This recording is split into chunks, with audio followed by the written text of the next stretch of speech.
Welcome back to Spirit Squared. I'm Andrew Darrington, your host.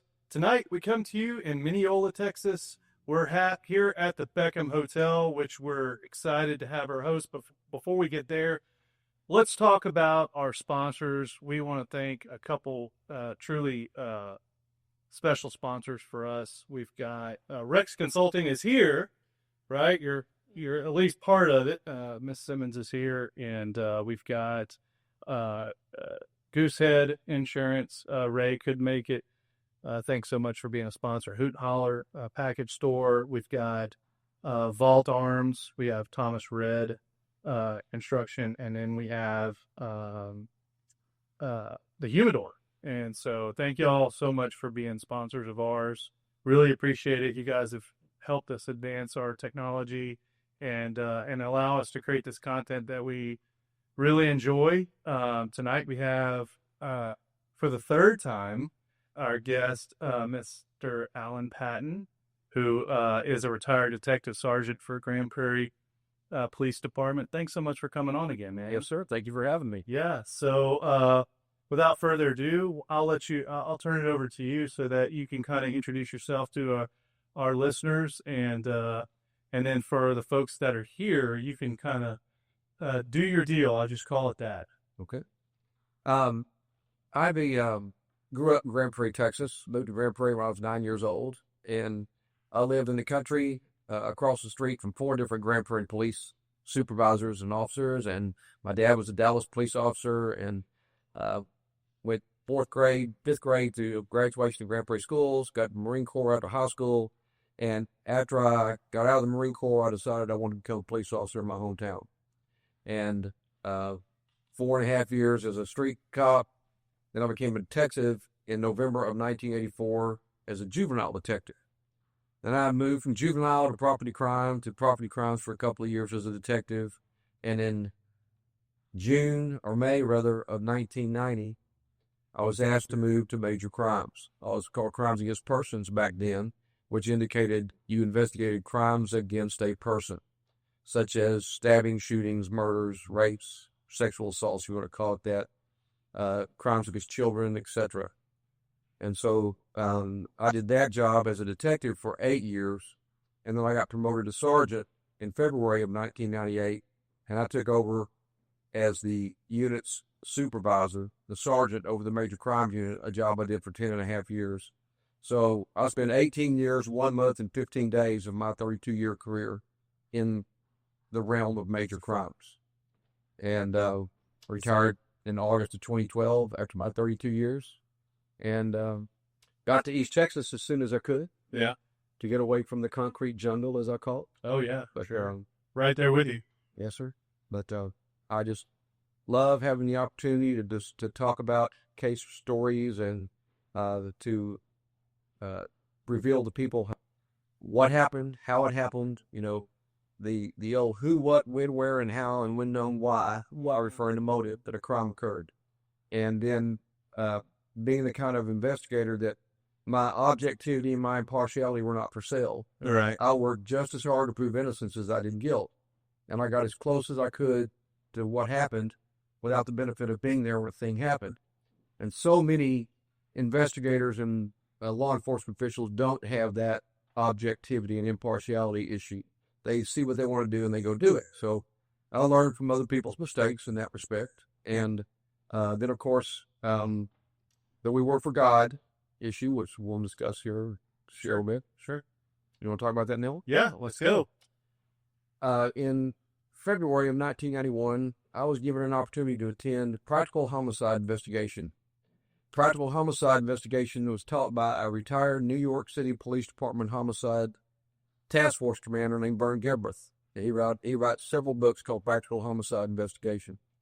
And in his training in February of 1991, I learned an awful lot about how to conduct investigations into homicides and what my responsibility was as a detective assigned to that kind of case. Vern has this oath of a practical homicide investigation. And it starts with Exodus the book of Exodus 20, the fifth commandment, thou shalt not kill. And basically, this is what it says. The oath of a practical homicide investigator. Homicide investigation is a profound duty. As an officer entrusted with such a duty, it is incumbent upon you to develop an understanding of the dynamics and principles of professional homicide investigation. Practical homicide investigation suggests that things be done right the first time. And knowledge is power. Knowledge which has been enhanced with experience, flexibility, and common sense. Practitioners must be prepared to use tactics, procedures, and forensic techniques in their pursuit of the truth, and then follow the course of events and the facts as they are developed to their ultimate conclusion. Death investigation constitutes a heavy responsibility, and as such, let no person deter you from the truth and your own personal commitment to see that justice is done, not only for the deceased, but for the surviving family as well. And the motto of the practical homicide is we work for God. Remember, we work for God. And, it's like in here, we talk about flexibility and common sense. I've said this many a time in my career, you can't teach common sense. And you earn that understanding that this man uses common sense and he is flexible. So that's the oath that I took in 1991, and he and I are still friends on Facebook. Yeah, you're awesome. Very cool. So tonight we're going to be talking about a new murder. This is our third murder. The first murder was Angela, right? Mm-hmm. What was her last name? Angela Crockett. Mm-hmm. And the second one was Robert Fat Green. And then now we move to the murder of the taxi driver. Yes. Wakil Khan. Abdul Wakil Khan was his full name. Yep. Yes. And he was immigrant from Afghanistan. Yes. He had just moved to the United States not long before that. Right. And we're circa July 1990. Yes. Correct. So do we want to jump? Do we want to do any kind of foreshadowing, or do we want to talk about victimology, or how do what I'd like to do first is I'd like to swear everybody in to help me solve this case. Okay. So for those of you who are here, raise your right hands and repeat after me. I state your name. Josh. Swear and affirm that I will assist Detective Patton in solving this homicide. So help me God. Thank you. So, this is a lot of reading and talking. So y'all bear with me because my wife wishes I would sometimes shut up, but I don't. Well, is it so? I can't remember. Is it in the notes that this was your first? And we'll get to that. Okay. This case study presentation will be comprehensive, thorough, detailed, and a review of the criminal investigation into the senseless murder of Wakil Khan, who was murdered on Tuesday, July the 3rd, 1990. And this has ever been presented either inside or outside of criminal courtroom. This evening, I'm seeking your help in solving this murder. Together, let's uncover evidence which reveals the answers to the questions regarding the who, what, when, where, how, and why Wakil Khan was murdered. My first part is victimology. I want to introduce you to Wakil Abdul Khan. And it's important to note that all of our guests have a PowerPoint that we're going to be following through. So when you say page 1, I just wanted to throw that in there. So our guests are going to be kind of following along, and when we get this episode posted, we'll post the PowerPoint so that way listeners can kind of go through it as well here. Okay? We're on page 1. All right. Wakil Abdul Khan was 38 years old. In 1990, he had just come to America from Afghanistan, and he was living in Arlington at the time of his murder. This is the story of his totally senseless murder. Monday, June the 10th of 1990. So we're on page 2? We're on page 1 still. Oh, okay. On Monday, June 10th of 1990, I transferred from the Crimes Against Property Unit into the Crimes Against Persons Unit. On Tuesday, July 3rd, 1990, I'd been in major crimes for 24 days. I was on call on Tuesday, July 3rd, 1990. And I got a call there had been a shooting at the intersection of Center and Motley, which was not very far from the police station. This was my first homicide. Page 2. Okay. On Tuesday, July 3rd, 1990, at 9 p.m., a man named Charles Thomas, who lived at 514 South Center at the intersection of Center and Motley in Grand Prairie, is standing on his front porch when he hears what he believes were fireworks. This is July the 3rd.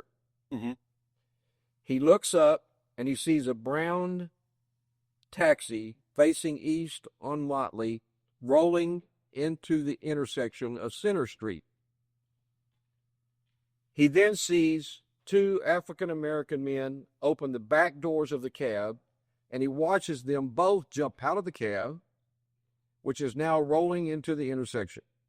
The men who jumped out of the car on the passenger side opens the front passenger door and jumps into the seat. The man who jumped out of the rear driver's side of the cab reaches through the window, the driver's side window, reaches inside the car and puts the car into park. This is what Mr. Thomas is witnessing. Mr. Thomas yells at those two men, "What's going on?" And those two men then run south and west into a field of trees.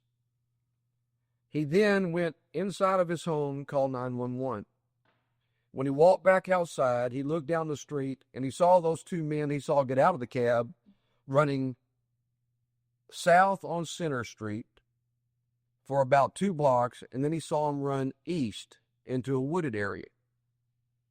He walked out to the cab and checked on the driver, and he sees that he is unconscious and bleeding from a gunshot wound to the back of his head. Page 3. Police, crime scene, EMS, and I respond. The cab driver, who is still alive, is identified as Wakil Khan. Care Flight airlifts him to Methodist Central Hospital in Dallas, where he dies the following morning from a single gunshot wound to the back of his head. During the autopsy at the Dallas County Medical Examiner, they recover a .25 caliber projectile from Khan's head. So now I have the caliber of the murder weapon, thanks to the ME's autopsy. While crime scene is conducting a search of the cab, I met with Mr. Thomas, and I asked him if he was able to give me a description of those two suspects. Speaking very rapidly, he describes both suspects in great detail, saying both were between the ages of 18 and 21, one being clean-shaven, 5 foot 4 inches tall, 130 pounds, wearing dark shorts and no shirt. The other suspect having a mustache, being 5 foot 10 inches tall, 165 pounds, wearing dark shorts and a red t-shirt. He said the taller of the two suspects got out of the rear driver's side of the cab and is who reached into the cab and put the car in gear. He says he did not see a pistol. I told Mr. Thomas, your description is very accurate. And his reply was, I know how you guys work. I've been in the system. I didn't question what that meant, but that's just what he said. When I knocked on the door, Leroy Osborne once again answered the door. Inside, it's confusing me. I was here. Wouldn't he just take off if he was worried? Right. I'm like, he knew what kind of detective I was, but he answered the door. So inside, I'm like, okay, how do I interpret this? if he was possibly involved in Khan's murder, wouldn't he have fled after my visit the afternoon before? So in that moment, my suspicion of Leroy was minimal. But to err on the side of caution, I did not want to interview Doris in front of him. That makes sense, doesn't it? So I asked her to come outside and sit with me in my unmarked car. And before you do that testimony, let's take a break. Okay. All right. Vault Arms is your premier destination for all things firearms. Extensive selection of handguns, rifles, shotguns, and accessories. Knowledgeable staff to assist you in finding the perfect firearm to fit your needs. State-of-the-art gun range equipped with the latest technology for a safe and thrilling shooting experience. Take advantage of our professional shooting instruction and training programs suitable for all skill levels. Host your next group outing, corporate event, or bachelor party at our spacious and secure shooting facility.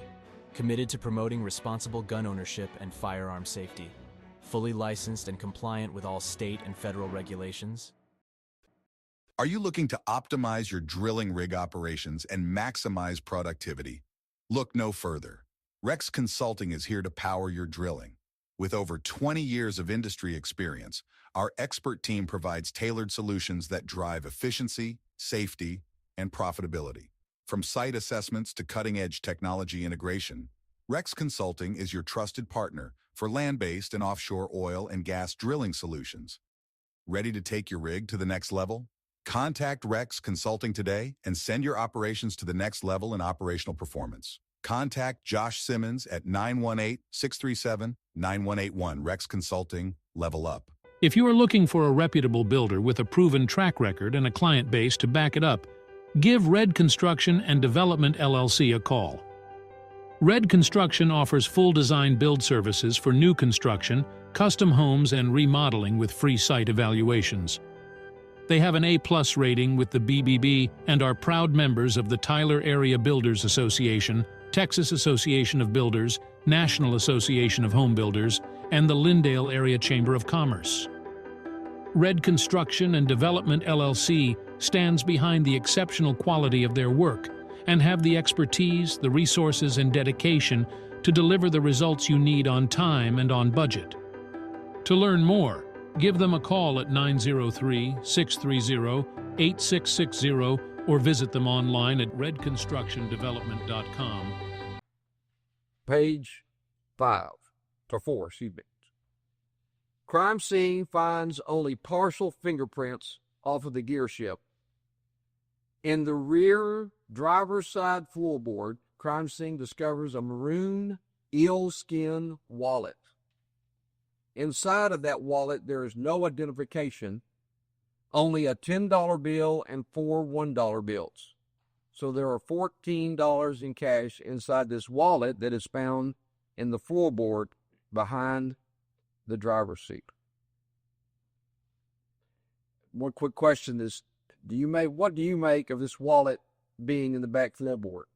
Does that mean anything to you? Or okay.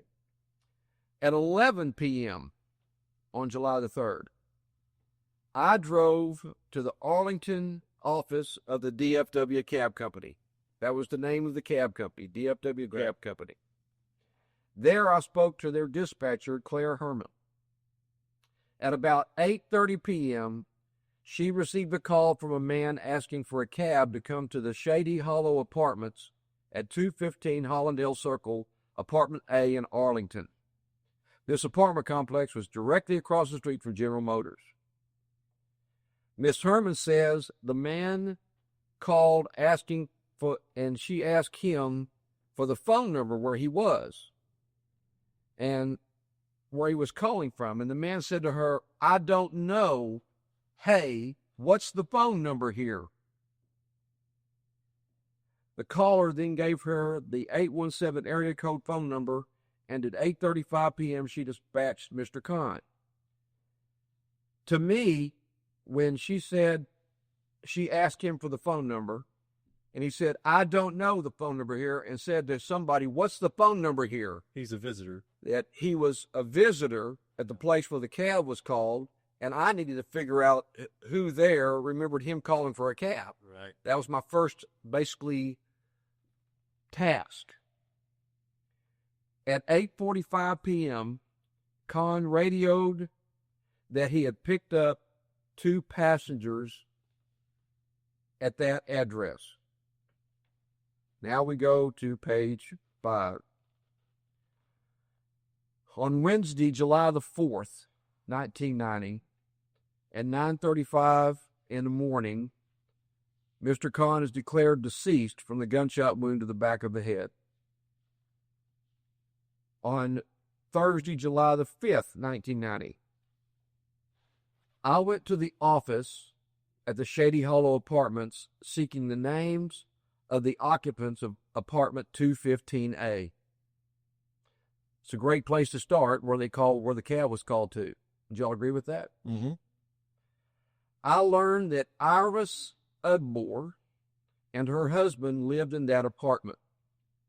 The manager knew the Udmores personally.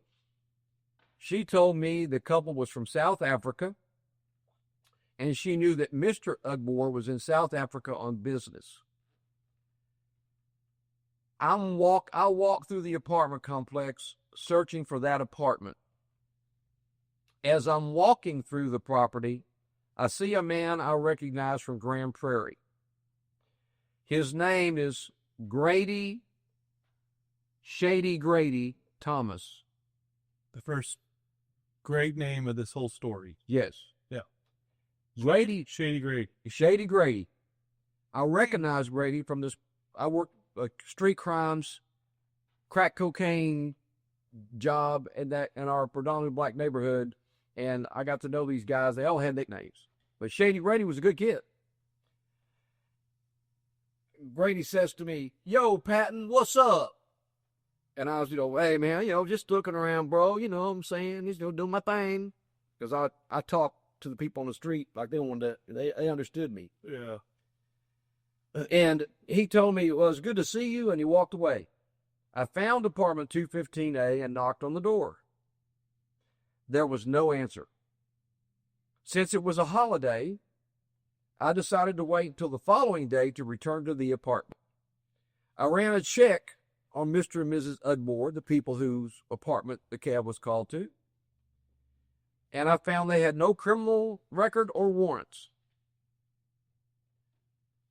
In the Grand Prairie Police Department records management system, I found no record of any other person handled by the Grand Prairie Police who had ever used that address. We called that our names file. I called Arlington PD, and they had no record of anyone at that address ever being handled by the police. So I'm trying, in my own investigative way, to get identities of who lived there or who maybe had been there before, and there was none in police work, anybody from Arlington and Grand Prairie. At 10 a.m., another detective named Tom Junkin accompanied me back to that apartment, 215A. I knocked on the door, and to my surprise, the door was opened by Shady Grady, who was 21, clean-shaven, 5 foot 4 inches tall, and weighed 130 pounds.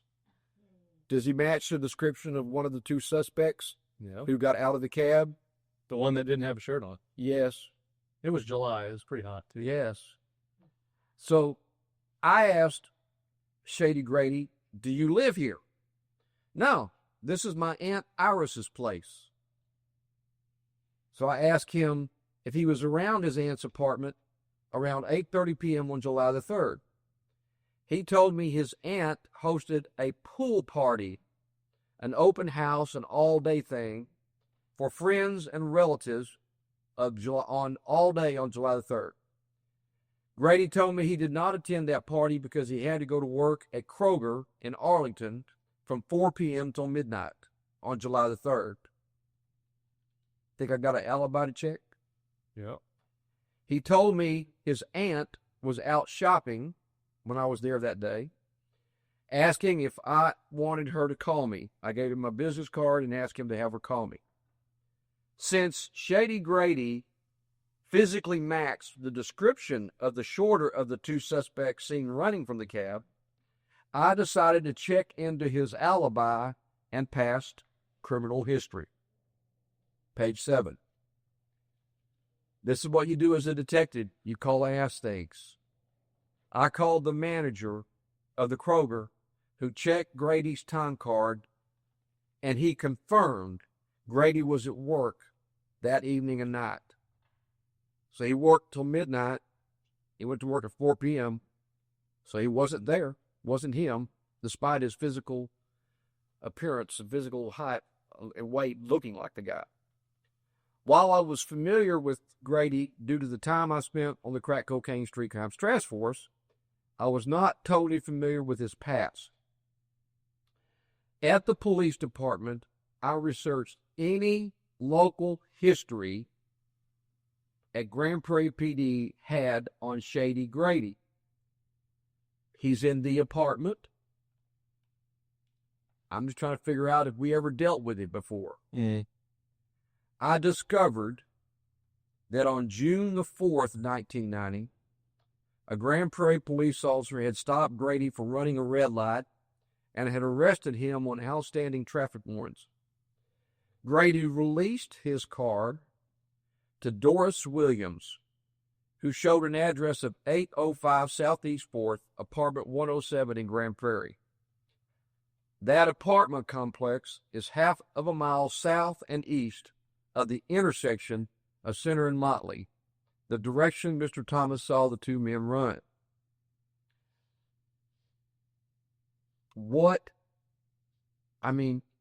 I just, all of a sudden this hunch came to me.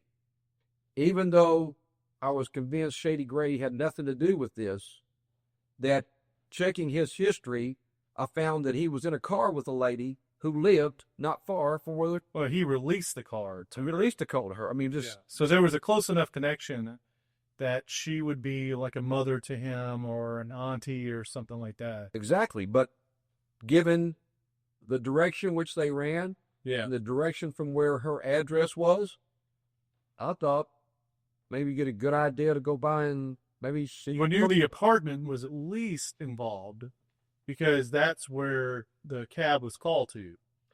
No, the apartment where she lived, where the lady who got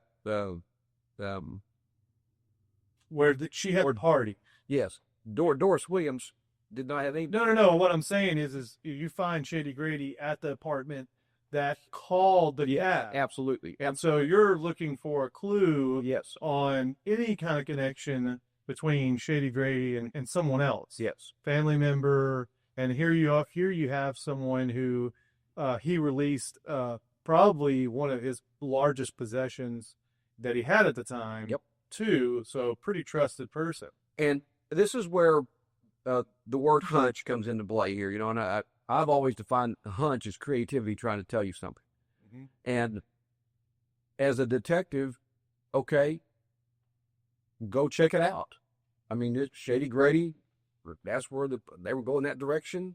Okay, what can it hurt to go check it out? Yeah, sure. Okay. That's it. So I had a hunch there was a possibility a relative of Grady's had used the phone in Miss Ugbore's apartment to call for a cab, and I felt it was quite possible the persons who got into the cab might have fled to Southeast 4th after the shooting, since that address was only about half of a mile from the scene of the murder. While Grady's alibi had been verified, I felt I needed to speak to Doris Williams to determine if she had previously given someone else from apartment 215A a ride to her apartment. It was just a hunch. At 4 p.m., I drove to Miss Williams' apartment. When I knocked on the door to apartment 107, the door was answered by a man I immediately recognized. 21-year-old George Leroy Osborne. 5'10", 165 pounds with a mustache. He went by his middle name, known as Leroy. Leroy perfectly fit the physical description of the man I believe shot and killed Mr. Kahn. My adrenaline immediately kicked in right then. I knew who this guy was. As a burglary detective from 1985 to 1989, I had previously arrested Leroy several times for burglary. I asked him if Doris was there. Of course, I'm getting past the initial, he's here, so let's try to talk to Doris because she's the one that had the car.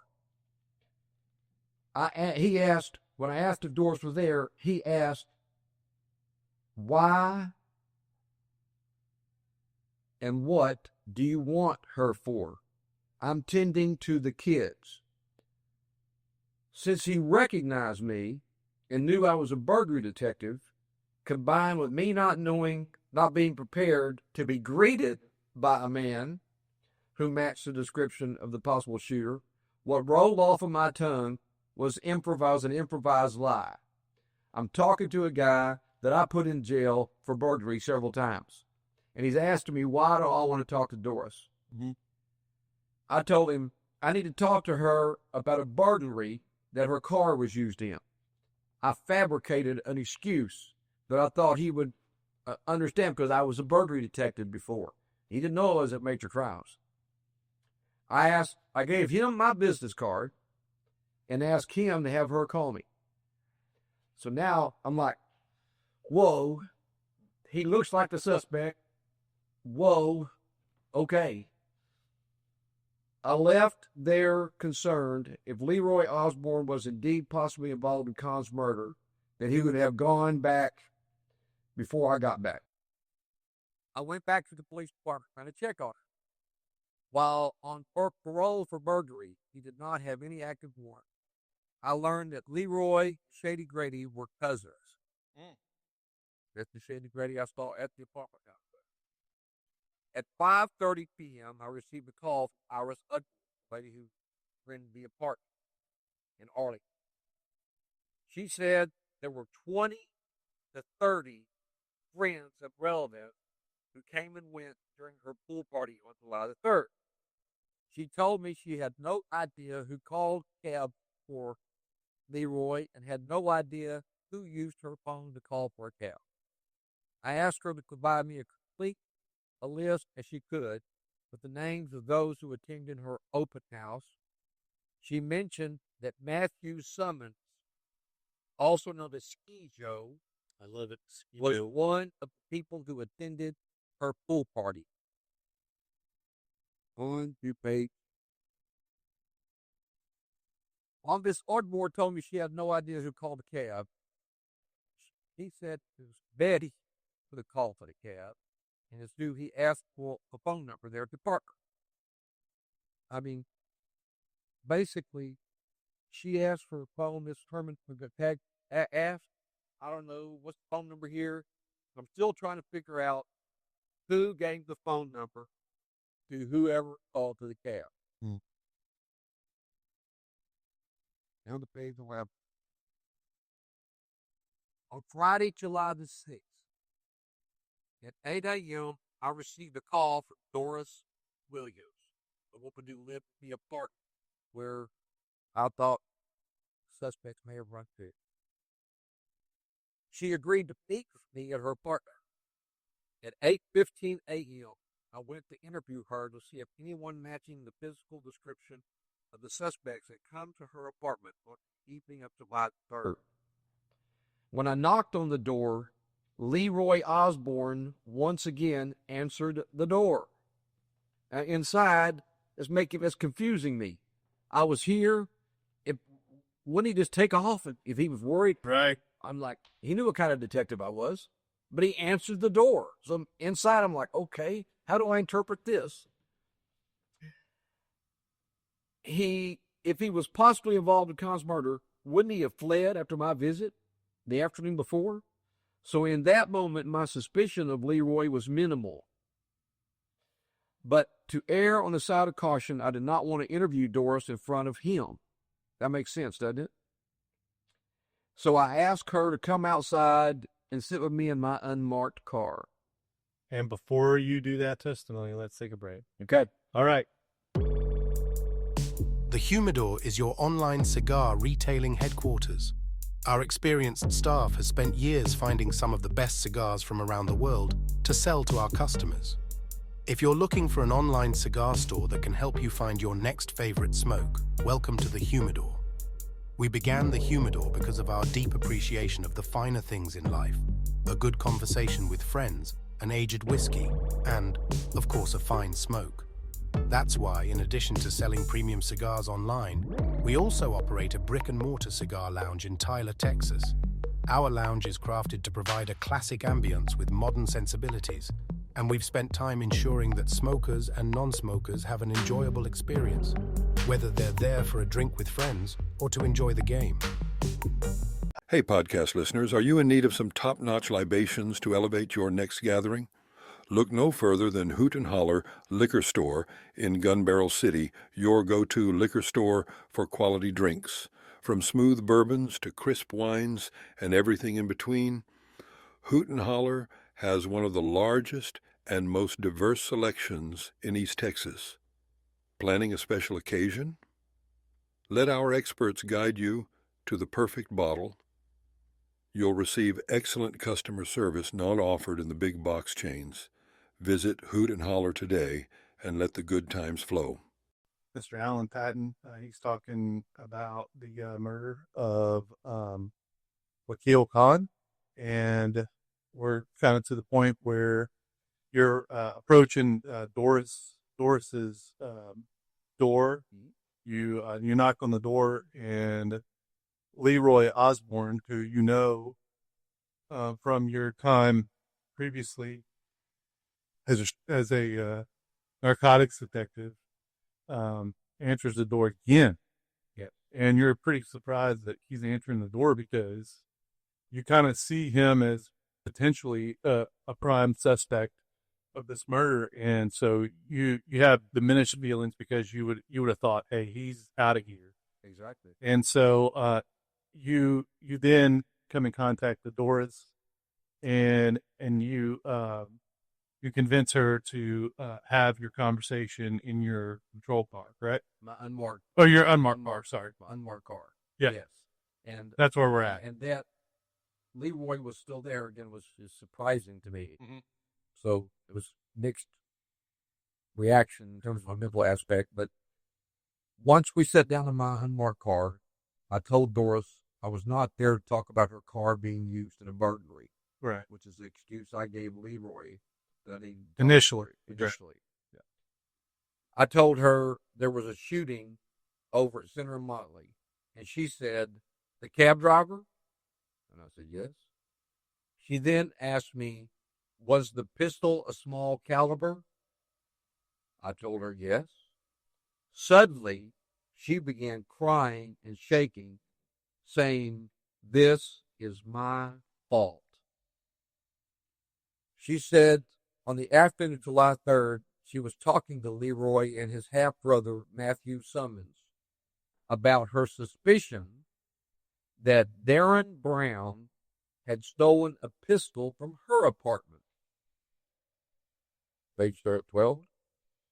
She told me Leroy and Matthew borrowed her car between 2 and 3 p.m. on July the 3rd.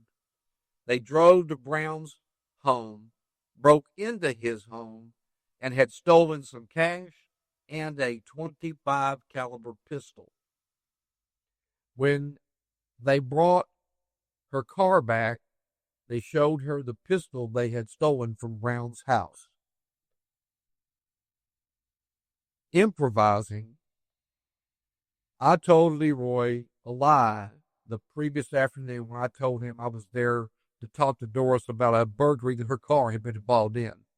And then this. So I tell him my reason to talk to her was because of a burglary her car was involved in, and her car was involved in a burglary. Yeah, exactly. And then he doesn't leave. Exactly. Doesn't he? He's not very smart. No.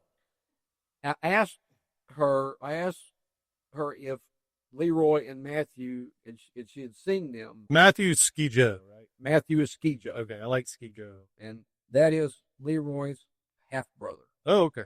Got it. I asked her if she had seen Leroy and Matthew on July the 3rd. She remembered that on the afternoon of July the 3rd, Elroy had given Leroy and Matthew a ride to Iris's apartment to a pool party. She remembered that both Leroy and Matthew came back to her apartment on foot at about 9 p.m. on July the 3rd. She said they were both breathing heavy and sweaty. I asked her what they were wearing. She said Matthew, the one 5'4" tall, 130 pounds, was wearing dark shorts and did not have a shirt on. And she said Leroy was wearing only dark shorts but had a red T-shirt on, or in his hands, rather. It was July. It was the same night, July the 3rd. Yeah. It was hot. It was hot. And it sounded like there was a pool party. Yes. I asked Miss Williams, asked Doris, if they said anything to her, and she said, no, they were perfectly normal. Mm. I asked her if she knew where the pistol was. She told me she had found her kids playing with it and told Leroy to get rid of it. She said he threw it in the creek beside the apartment. I told her to tell Leroy it was not her car that was used in the burglary. So I didn't want him to freak out and go take off running again. Yep. This is your first homicide. Man, you sound like a veteran. Yeah. Well, thank you. Thank you very much. God gave me a driven personality to solve crimes. And people would accuse me of never going home and you work, but it just was a commitment I'd made to do everything I could. So after my conversation with her, I contacted Darren Brown, whose house she said they went and burglarized and stole a pistol. He lived on Southeast 13th Street. Darren confirmed his house had indeed been burglarized between 2 and 5 p.m. on July the 3rd, and that $300 cash had been stolen, as well as a .25 caliber semi-automatic. Darren told me his friend Andre Newman had bought that pistol on May the 2nd, 1990, from Bernard's pawn shop. Here we go. Another pawn shop connection. Yep. I think all three of our They all have something. all the podcasts, every one episode has had a podcast or has a component of pawn shops. Yep. Yeah. He said that I love it. he said that saving Newman, that saying that Newman had left the pistol at his home. Brown had not reported the burglary to the police. Okay, I'm thinking, what can I get? How can I do to get a warrant for him now, based on what I know to this point? I then called dispatch and had a police officer meet me at Brown's house to take a police report for burglary of habitation. Sure. Having worked property crimes for a while, I knew what that was. Yep. I then went to the pawn shop and confirmed that on May 2nd, Newman had purchased a Raven model MP25 .25 caliber semi-automatic handgun from them. The pawn shop provided me with the serial number of that weapon. Yes, sir. So now I know the model. Now we got a positive light on our, because I'm sure they did a background check, right? Yes. To release that. Yes. So we've done everything that we supposed to do It's- and document. Yes, but now I have all of the identifying information. You're just building a case. Yes. That's what you're doing. But now I know what kind of pistol I'm looking for, Yep. what the serial number is, etc. And it matches what Doris said was her kids were playing with and what Leroy, got rid of and stuff like that. So, okay. Because you always want to find the murder weapon. Oh, 100%. Because you've got a bullet Yes. in the suspect or in a, what do you call it? In a victim. Yeah. So you have, removed from his head. in the victim. I decided to obtain a probable cause to arrest warrant for both Leroy Osborne and Matthew Summons for burglary of habitation. I wanted to arrest them and first question them about the burglary in hopes of recovering the murder weapon before mentioning the murder to them. So I was trying to map out a strategy where I'm talking about a burglary before I talk about capital murder. There was probable cause burglary had been committed, and I was just creatively trying to locate the murder weapon before obtaining a capital murder warrant for him. At noon, several uniformed Grand Prairie police officers and I returned to Doris Williams' apartment. Leroy Osborne was still there. He was arrested and taken to jail on the burglary warrant. I did not mention the murder to him. I didn't want him to be thinking about that at all. Leroy ain't small. Exactly.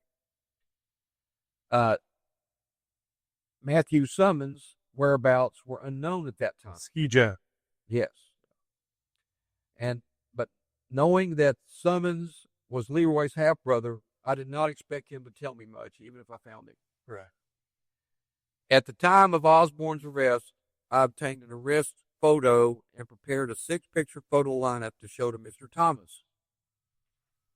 Mr. Thomas is the original viewer of, he was the eyewitness of the taxi. Yes. Kind of getting pulled in the middle of the intersection and all that good stuff. And so, even though this was in the evening time, I still, on July 3rd. on July the 3rd, I still wanted to prepare a photo lineup to see if he could identify Leroy out of that lineup as the person who got out of the cab and went and put the car in gear. Sure, I was just trying to be thorough, do all I could to establish the identity by being identified by a witness. At 10:15 p.m., I met with Mr. Thomas at his house. I explained to him that I was not suggesting in any way that anyone in the lineup was a suspect, and he was not compelled to make any identification unless he was absolutely sure. When I handed the lineup to Mr. Thomas, he looked at the lineup and sat down on his porch. He looked distressed. I asked him if he was okay. He said, "Do you remember I told you I had been in the system before? I was picked out of a lineup for a robbery I didn't do. I did 2 years. So I'm talking to a guy who went to prison because he was falsely identified in a photo lineup." I tried to reassure him there was no pressure to make an identification.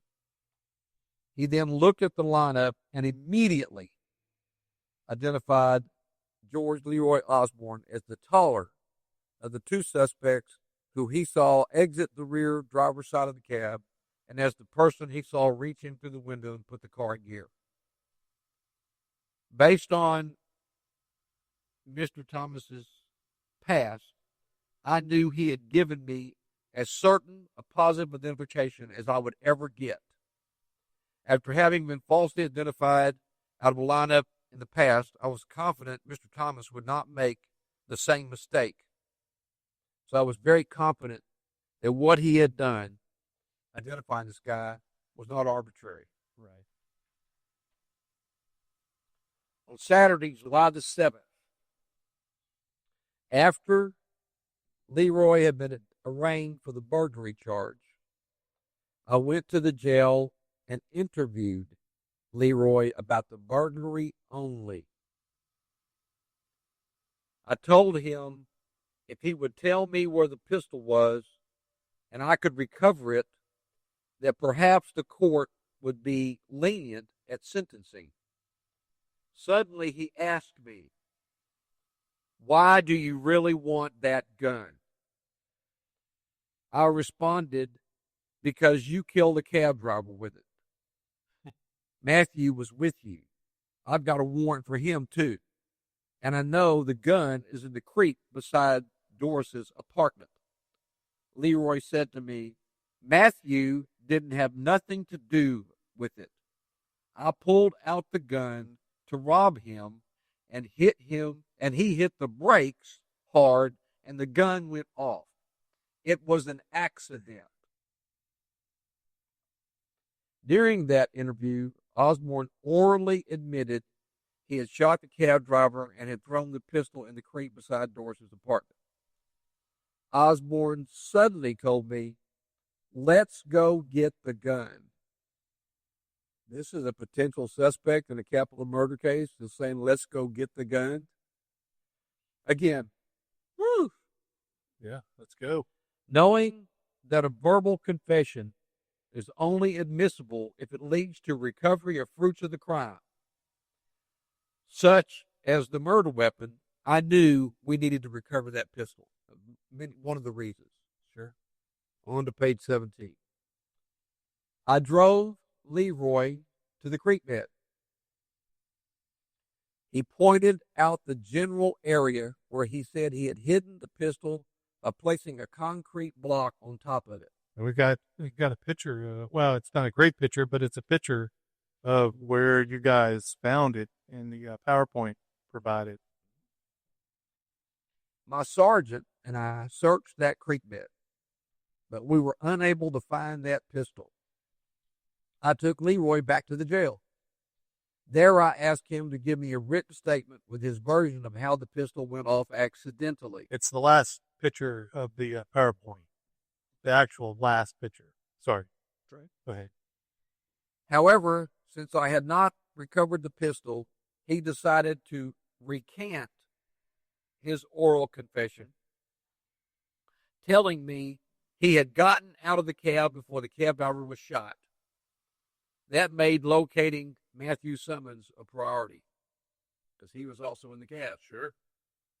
At 1:35 p.m. Ski Joe. Key Joe. No, Ski Joe. Ski Joe. Yes. At 1:35 p.m., Sergeant Williams and 2 reserve police officers returned to the creek. Within a few minutes, one of the police officers overturned a large piece of concrete, and underneath it found the chrome Raven .25 caliber pistol, which Darren Brown had reported stolen. The serial number matched the pistol reported stolen from Brown's home by Leroy Osborne. Right. At 8 p.m., I interviewed Osborne, and he gave me a voluntary written statement. Leroy said on Tuesday afternoon he had gotten Doris's car keys and had gone to pick up his half-brother, Ski Joe. Page 18. He said he and Summons then drove to Darren Brown's house on Southeast 13th, where he kicked in the front door. He said he stole $100, Not $300, and the pistol, which he found lying on a bed. He said they went to a friend's house in Dallas.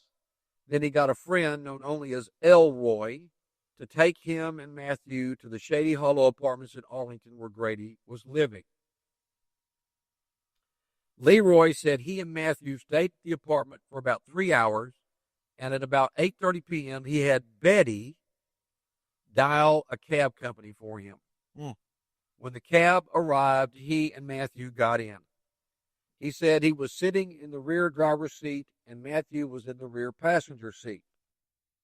Leroy told Con to take him to Southeast 4th Street in Grand Prairie.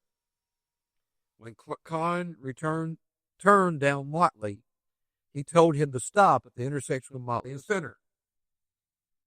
When the cab stopped at the intersection, Con told him his fare was $6. And all he had in his billfold was the $20 bill. He says Con pulled money out of his shirt pocket and told him all he had was $8. Con took them to get change. After that, he put his change in his billfold, then pulled the pistol out of his waistband, pointed it at Con's head, and told him not to move. Osborne says Con then stepped on the accelerator, which caused the pistol to go off and hid him. Page 19. Osborne said Con fell out of the car, or he fell out of the car, rather. Osborne says he fell out of the car, got up and put the car in gear.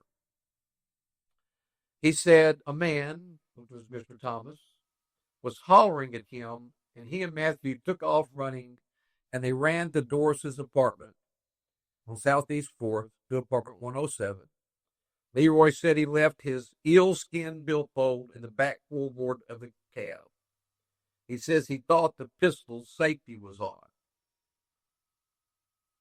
So he goes from thinking the safety is on after thinking that the gun went off because He accelerated. Yeah. He's making excuses. Sure. Osborne said he had the pistol on him the rest of that night, and when he awoke the next morning, Doris had left him a note telling him one of her kids had been playing with the pistol, and she had put it in the kitchen drawer. He said he then took the pistol and hid it in the creek bed. In the last paragraph of his statement, Osborne said the pistol he used was the same pistol stolen from Darren's house on July the 3rd. He said Matthew had no idea what was going on. Osborne ended his statement by saying this: I didn't try to shoot this man. I wasn't trying to rob him because I knew that he didn't have any money. I was just going to use the gun to scare him to get out of the car and was going to run, and then the gun just went off because I didn't know the safety was off. Excuses. His version. I then added the charge on Leroy Osborne for capital murder from Mr. Cox. Even though his statement claims he accidentally shot Mr. Kahn, I felt that he was not being totally truthful clearly with me about all of this. He had come up with a version of events that I think he probably thought would minimize his sentence or punishment, for what he did. For sure. This is a surprise thing here. On Sunday, July the 8th, at 6 p.m., Matthew Summons, Ski Joe, walked into the Grand Prairie jail and surrendered himself on the warrant for burglary. I was just surprised that he would come turn himself in. What that left me with when the jail called and told me that he had turned himself in, that left me with the impression this young man's going to tell the truth. He's not running. He's willing to come surrender himself or warrant. I was quite certain that whenever I did talk to him, he was probably going to be honest with me. Yeah. Probably coached, to be honest, too. Yes. Page 22.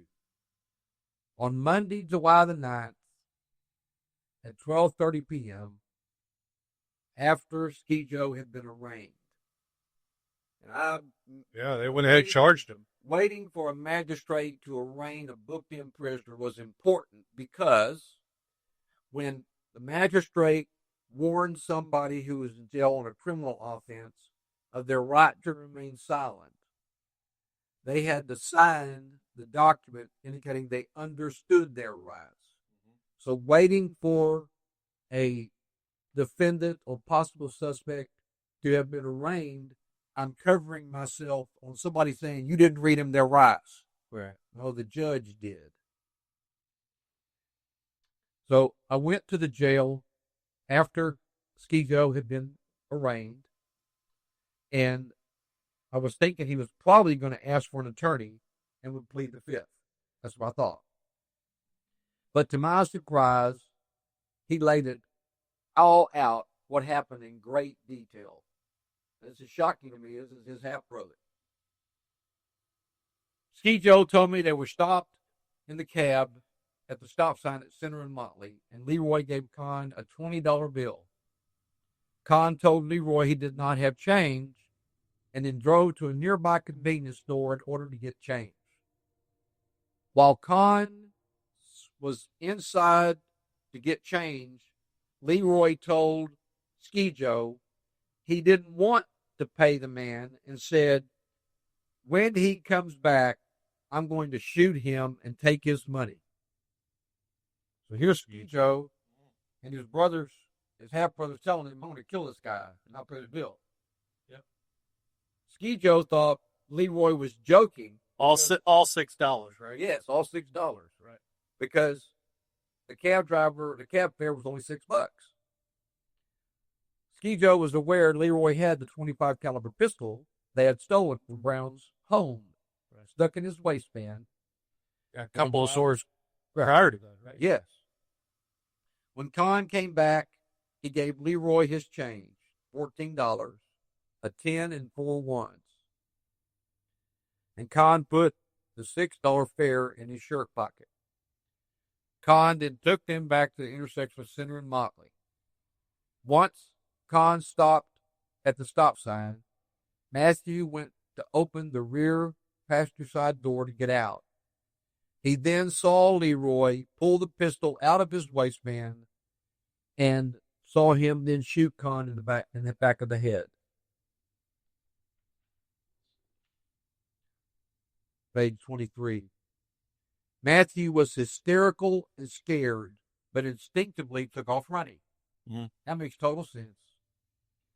Leroy caught up to Ski Joe, and they both ran to Doris's apartment.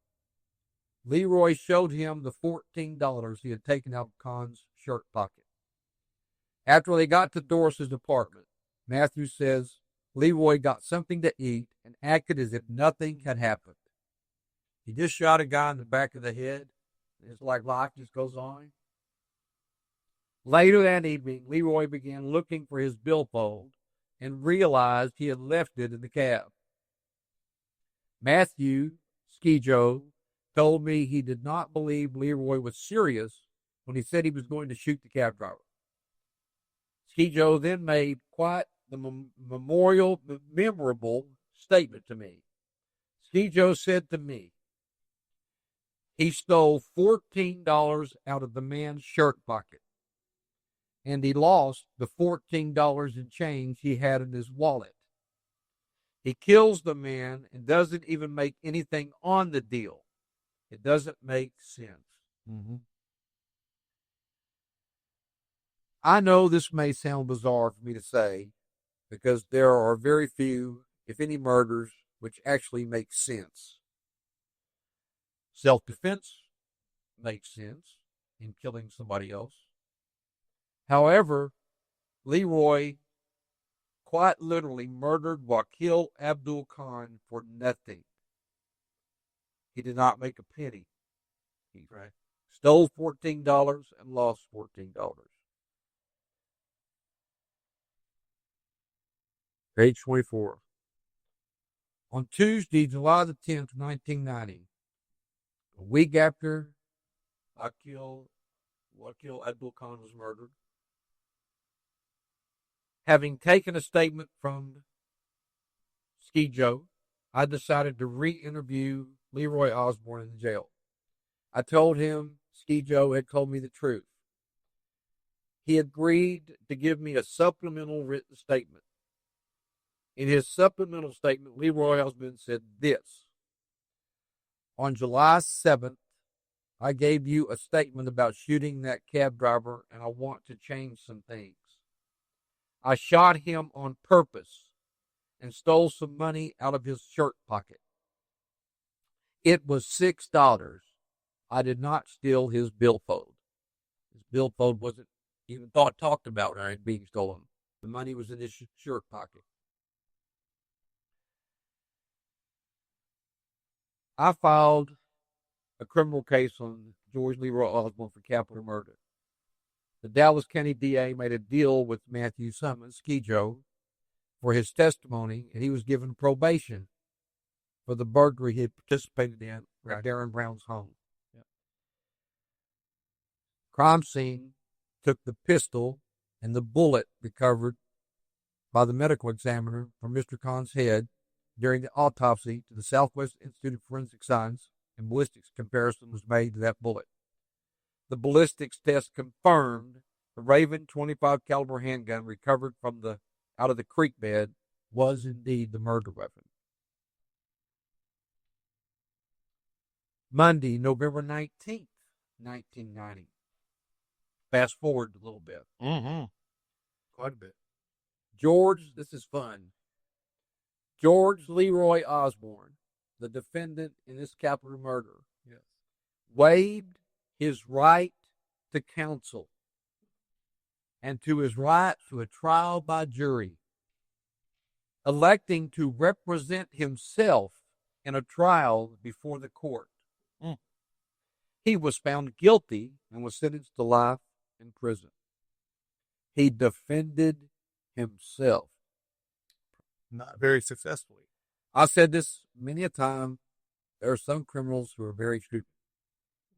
That's probably an understatement. Yeah, I would put him at one of the tops of the list. You know, again, there are warnings that law enforcement gives prior to making a statement from a person that's under arrest for a crime. So just so that technically you can hear what this says, I am making this statement to law enforcement officer Detective Alan Patton, who before he began questioning me while under arrest and before I began making this statement warned me. I have the right to remain silent and not make any statement at all. Any statement I make may be used against me at my trial or trials for the offense or offenses concerning which this statement is made. Any statement I make may be used as evidence against me in court. I have the right to employ a lawyer to be present either before or during questioning. That if I am unable to employ a lawyer, I have the right to have a lawyer appointed without cost to me to counsel with me and to advise me before or during questioning. That I have the right to stop answering questions at any time and may stop this interview or the making of this statement at any time, whether I have answered some questions or made some statements or not. I do not want to talk to a lawyer before or during the answering of any questions or the making of this statement, and I do hereby knowingly and voluntarily waive and give up my above explained rights, and I do make the following voluntary statement of my own free will and without promises or offers of leniency or favors, and through no fear, coercion of threats of physical harm by any person or persons whomsoever. One of your main goals while conducting a criminal investigation, no matter what the nature of the crime is to gather evidence in such a way that increases the odds that the evidence will withstand a suppression hearing at a later date, questioning the admissibility of that evidence. Yeah. Not always. You never know how a judge will interpret whether or not the defendant was fully aware of his rights to remain silent and to have counsel just because of the warnings. But all you could do is battle a suppression hearing is to work diligently to gather evidence of criminality legally and let someone else decide what admissibility to give that evidence. That a man would defend himself in a capital murder case just absolutely blew me away. Yeah. And this was my first homicide, and very quickly I learned how important it was to follow your instincts and to trust the God-given idea to go do this, follow that. And so it was the first we work for God opportunity for me. Yeah, I mean, being a detective before, I mean, you knew that a case needed to be built. And so every conversation, every piece of evidence, every step of the way, you knew that you were building a case of some kind. In this case, I mean, I think we could look at it and go, okay, well, looking at it from the outside in, you could go, okay, ... But I think the big part of it for me is the hunch piece, where you just kind of said, okay, well, let's just see, this Shady Grady guy, I mean, he seems like pretty clean cut, but you confirm that he's not part of it because his Kroger deals checks out. Yep. But you take an extra step and say, let's just run criminality on him. And then you find out, well, wait a minute, we've got some known associations there. And then he's got a history of having some charges with repossession. And next thing you know, sometimes that is the small things that crack open a case. You know, I once worked a case that my sergeant wrote me a commendation letter in commending my methodology of my agenda. I had never heard the methodology of my agenda in a sentence before. Right. And so when I went to talk to him to thank him for his nice letter, he said, Detective Patton, you don't just do, you think. And you think outside the box. Yeah. I mean, and again, seeing Shady Grady, who matched the physical description of the guy that got out of the passenger side of the cab, and then he's in the apartment where the cab was called to. I mean, a lot of people were giving me grief about spending so much time working on this case. Yeah. And I'm like, no, it's my job on behalf of the surviving members of the Khan family, do everything in my power to bring to justice the person who took their life. And basically, this is a statistic, but in the 8 years that I spent as a detective in the Major Crimes Unit before getting promoted to sergeant and becoming the unit supervisor, I was assigned to 25 homicides as a lead detective. I solved all 25 of those homicides. 2 of them I solved after I got promoted to sergeant because I wasn't going to let somebody else take my case. Sure. And then I had detectives that came to work for me that took that same mentality. And, just God gives us thoughts. Again, the hunch, as they call it. Yeah. And even when I'm storytelling now, people will ask me about the We Work for God. And there's many examples. And Andrew, I know you're aware of a few of them. Sure. Of course. Where things are happening and God's saying, do this. Yeah. And I find evidence that tends to connect a person to the crime. And so I'm grateful that God used me in the role as a major crime sergeant and as a major crimes detective to both myself solve crimes, horrible crimes such as these homicides, and to be a leader in teaching these new detectives how to have this passion and this commitment to the surviving members of the family. Yeah, man. It's awesome what you did and what you're still doing. I mean, you're still very active in the Lindale community and all that good stuff. I know you have some things coming up with the Lindale school system. You also have a podcast coming up with the Grand Prairie Police Department that you're excited about. I know we talked a little bit about it. You've already got some schooling in that you've been on a podcast a couple times, 3 times now. So you'll be able to walk in there and go, hey, look, I know how this works. There may not be as much prep as what we've done because I want to make sure that you get your story told, and I like it to be thorough. And so it may be a little bit, but yeah, I mean, you've got the Cliff Notes, like your stuff pretty through and through. What I'd like to do for episode 4, which we want to plan at some point. We haven't talked in depth about it, but I think it'd be awesome if we did have one of those homicides that you solved or that you worked on. If we did have maybe a family member that could attend, that would be freaking amazing. If we could do that, if we can't, I get it.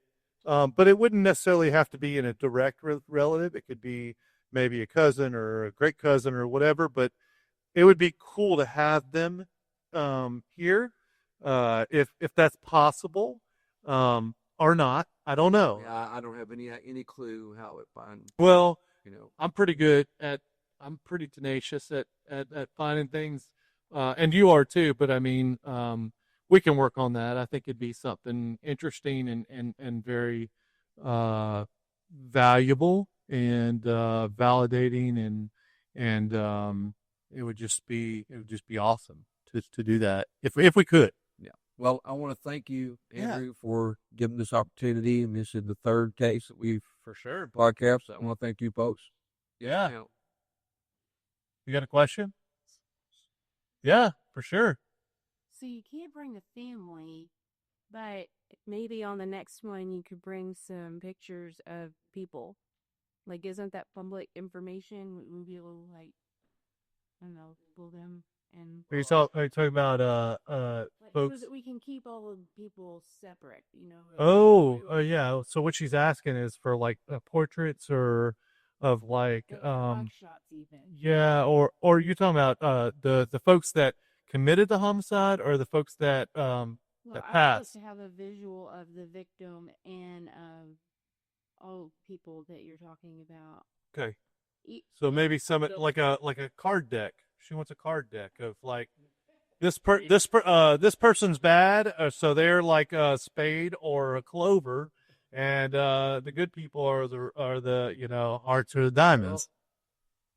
There's only one family of one victim that I have any clue or idea where they might be. Because basically, we were basically told to move on. Yeah, And for sure. You would go to court, and you might see them in the courtroom. Right. But I never really kept up with people beyond that. I mean, just one of those things that. But what she's asking for is like, so for example, this particular case, it would be maybe a picture of Wakil prior to his death. And so if there was one available, there may be, and then if there are pictures of like Leroy Osborne, whether it be his mugshot or him prior to that, and then of Ski Joe, Matthew Summons, his picture of his mugshot or what have you.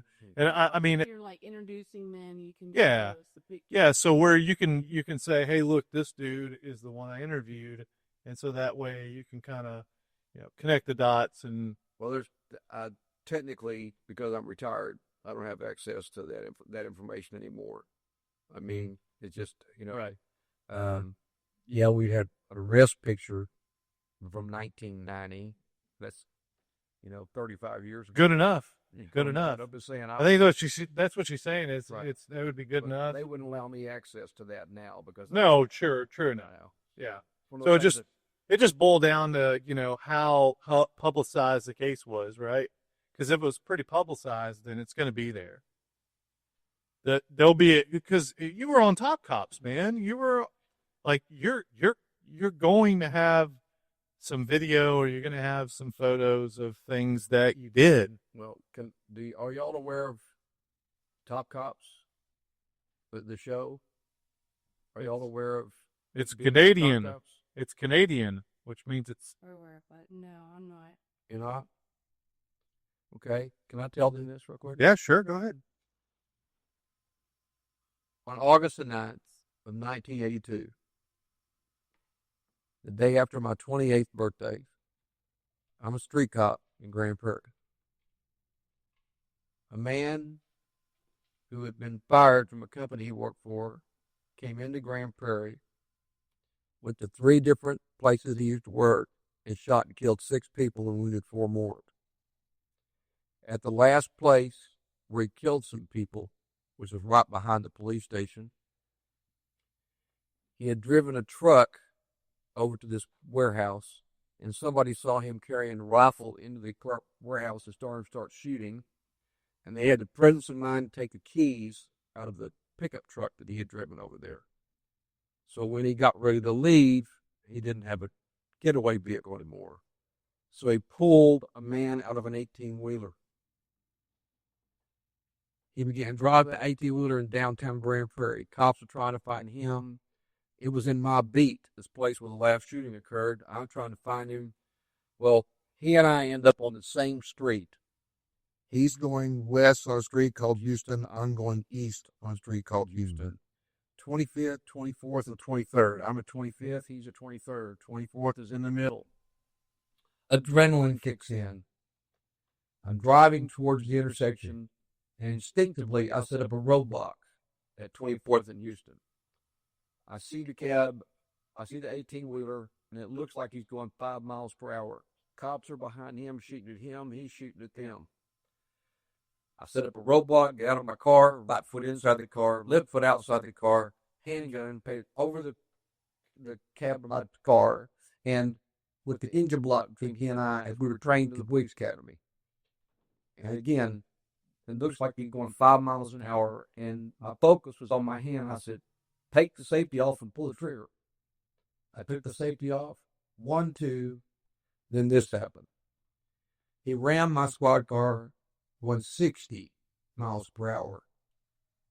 The impact knocked me 155 feet. It crushed this side of my face. The top of the car hit me. This is stainless steel. They'd replaced this. Compound fracture, could be a tibia, broken, all kinds of stuff. Hurt all, but I was alive. After he hit my car, he hit a curb, turned the tractor trailer over, got in a shootout with other officers, and killed him. One of the officers who shot and killed him reached out to top cops in 1993, I want to say, and said, you should make a show about this 1982 thing and all this, that, and the other. Well, the two top cops producers came to talk to me at the Grand Prairie Police. And I'm talking to her, said, what do you do now on the major crimes? Well, what do you do? Well, major crimes. Solve major crimes, you know. And she said, have you ever worked a murder you thought you did a good job on? I said, well, you know, my first murder was a cab driver murder 3 years ago. What'd you do? So I explained it to her. So they called me a few months later and said, listen, we're going to do your show. I said, oh, the 18 winner? No. We're going to reproduce your cab driver murder. We're going to call it the 4th of July murder. We want to fly you to Toronto, Canada, where you can be on TV and you can narrate. So I went to Canada, and they produced a Top Cops episode about what killed Abdul Khan's murder. And so then everybody started calling me the movie star.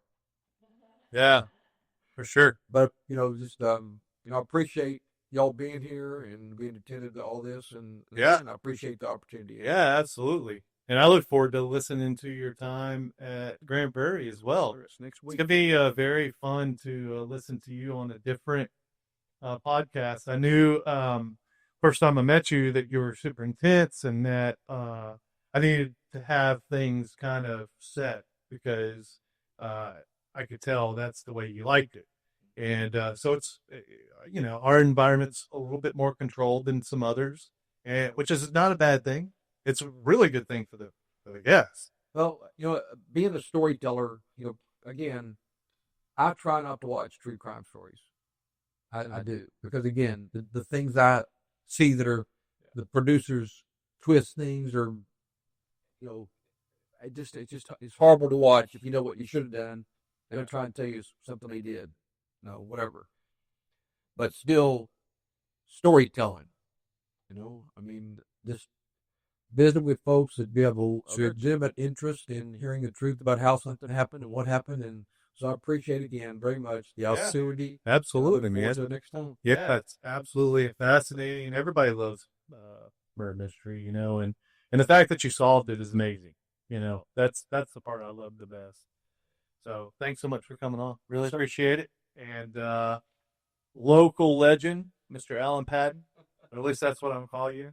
So that wraps up our I think episode 40. I don't know, I've lost count. 44, 45, something like that. And so our next guest is going to be Tone a Shade Down. We're going to talk again about solar, talk a little bit about some panels and Tesla panels, and he does a wide variety of different things, but mostly electrical work and some solar stuff. So I mean, if you don't really talk about solar unless there's a salesman in front of you. So it's a really great topic. I love talking about it. I know a lot about it now, so be able to kind of open that book a little bit wider than some. And so I'm looking forward to that. And thanks so much for tuning in. Talk to you later.